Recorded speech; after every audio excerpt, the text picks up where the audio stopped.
Ang nasa video, ang may PhD at masters na siguro sa pagbe-Becanese, si Bern Yauset Persia. Mas kilala ng marami bilang si Becky Mon. Witip ko, Bet, ang mga ganyan. Pag ginisprok ko sa inyo, gawin nyo. Tapit, shootayin ko kayong lahat. Dahil napansin daw ni Becky Mon na napakaseryoso ni Pangulong Duterte sa kanyang mga speech, naisipan niya pabonggahin ito. Lalaking-lalaki siya na napaka-tough niya, napaka-astig niya. So, ginaya ko siya. Ang effect sa mga nakapanood, parang tawang-tawa sila kasi biro mo naman kung ang president nga naman natin na ganun ka-astig ay biglang nagsasalita ng gay lingo. Bagamat marami ang natuwa dahil sa kanyang panggagaya, may ilan ding sa kanya'y nagbanta. Sinabi ko naman sa video ko, nakatuwaan lang yun. Na parang naisip ko lang na what if ganun si President Duterte. Tapos, may mga, hindi ko naman akalain na may mga ganun palang tao na masyadong seryoso sa buhay. Meron pang mga death threats na may nagpo-post sa comment section ng page ko na wag kitang makikita, bakla ka, itutumba din kita, papatayin kita. Katuwaan lang naman po to. Hindi, iba po yung kinatutuwaan sa pinagtatawanan lang. Yung ginagago, iba din yun eh. Iba yung binabastos. Kasi yung sa akin, wala namang pambabastos. Sa eskwelahan namang ito sa Pampanga, meron ding isa pang panggulo. Pangulo raw na to the rescue sa pagbibigay ng payo sa mga kapwa niya estudyante.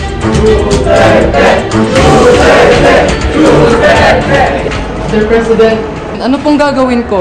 Sa tuwing magte-test po kami at magkakailangan ng papel, bakit po sa akin laging lumalapit at naubos na po aking papel? Parang pasensya ko po sa kanila. Ganito kasi yan, boy. Kapag naghingi sila, sabihin nyo, Advance Merry Christmas kasi parang nagbigay ka na rin ng aginaldo para sa grades nila. Corny, diba? Makiramay po tayo, namatay yung joke ko. Wala talagang tumawa sa inyo.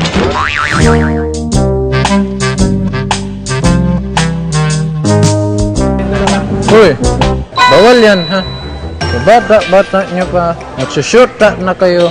Sa susunod, pakulong kaya kita. Maintain cleanliness, ha? Ang 15 anyos at grade 10 na si Joshua Arcilla, ka-voice alike ni Presidente. Kung ako, tanongin nyo, pakulong ko talaga. My God, I hate drugs. At dahil hanga raw siya kay Duterte, pinag-aralan daw niya kung paano ito magsalita. Pati na ang hand gestures nito. Malayo po kami sa barrio po yun eh. So, parang wala pong paglilibangan. So, parang inipit ko lang po yung dila ko po. Tapos, to the Philippines. Parang ganun po.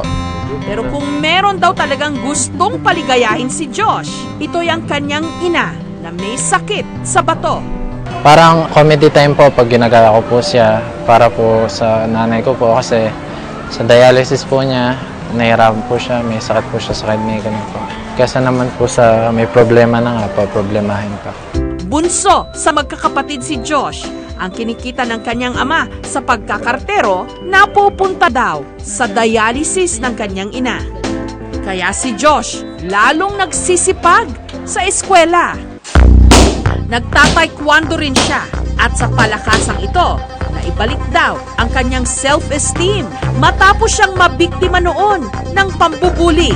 Thank you po sa mga nambuli sa akin. Mas lalo po ako naging malakas ngayon. Pero sino nga ba sa dalawang nanggagaya ngayon kay Presidente Duterte ang mas may karapatan na dinggin ng mga mamamayan?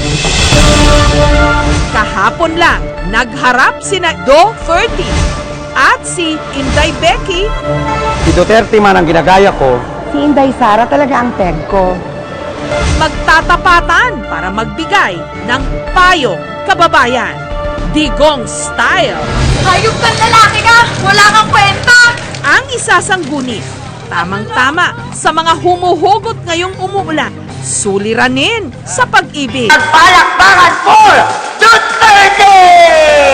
At ang kanyang makakasagupa sa ating payong kababayan ay walang iba kundi ang best friend ni Inday Sara. Eto na po mga kaibigan, napakapayat po niya. Palakpakan natin, Inday Becky!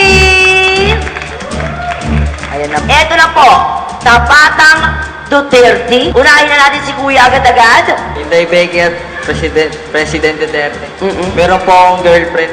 Nakilala ko po sa Facebook. Mm-mm. Maganda po siya sa picture. At nung nagkita po kami, mas maganda pa pala siya sa personal. Mm-mm. Mabait po siya kaya lalo ko na-in-love. Kaso po mabawang hininga niya. Dapat ko po ba sabihin sa kanya? Inday Becky? Wait mo muna isulak, Ivera, sa naging bawa, miss, na makyoho ang hininga niya, Chi. Dahil baka masaktan, Chi, ang lola, miss. I-jikret mo muna. I-jikret mo ang bunganga niya. Idulog mo na sa police station yan. Kung hindi, baka marami pa siyang mabiktima. Gawin mo na lang kung hindi, pakulong kita. Ako naman, may papayo ko sa'yo, huwag mo na lang sabihin, ha? Kasi baka pag sinabi mo mabaho yung bunganga ng iyong girlfriend, amuyin ka din ng girlfriend mo sa bibig at sasabihin niyang, it's a time, ha? Ang pagiging in love po ba nakaka-pimples? Pinapatamaan mo ba ko, Day? Hindi po, nagtatanong lang po. Ay hindi, pinatamaan mo ko, nasaktan ako. Tingin niyo po ba, President, nakaka-pimple ang pagiging in love? Hindi, alam mo kung bakit? Kung ilan ang kadami ang pimple mo, ganong kadami ang in love sa'yo. Ibalik ko ang tanong sa kanya. Nag-addict ka din, itumba din kita. Witit mo, niloloko kami, Chiwara, ha? Pigilan niyo ko kung hindi. Baka anong magawa ko dito? Paano po ba maging matapang? Pakituruan naman po yung jowa ko kung paano ako ipaglaban. Ay, ang taray. Nagmahal din ako, hindi ako pinaglaban.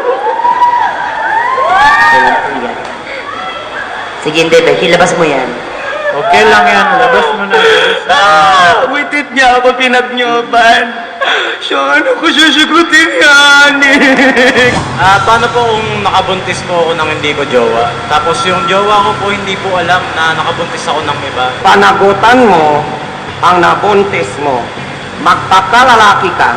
Ang tunay na lalaki, wititit tumatakbo sa responsibilidad bilang pudra. At dapat dyan din, miss.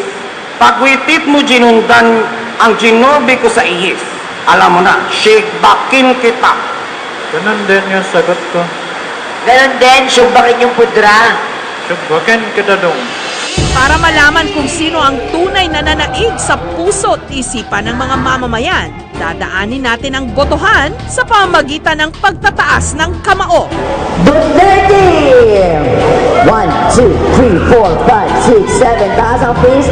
8, 9, 10, 11, 12, 13. Ang naniniwala na kayo po ang magaling magpayong kababayan. Dagdagan niyo ba yan? Kung hindi, papatay ko kayong lahat. Ayan, nanakot na. Si Inday Becky! 100!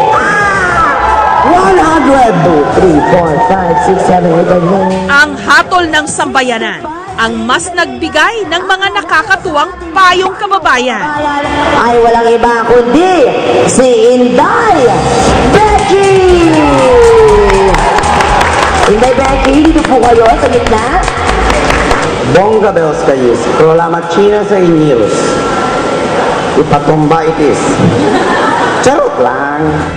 Ang boses ng bagong presidente, madalas na ngayong maririnig. Oo nga tayong mga Pilipino. Madalas idinadaan ang lahat sa katuwaan. Pero may mga bagay dapat seryosohin. Lalo pat sa estilo ng pamumuno ng bago nating Pangulo, lahat tayo apektado.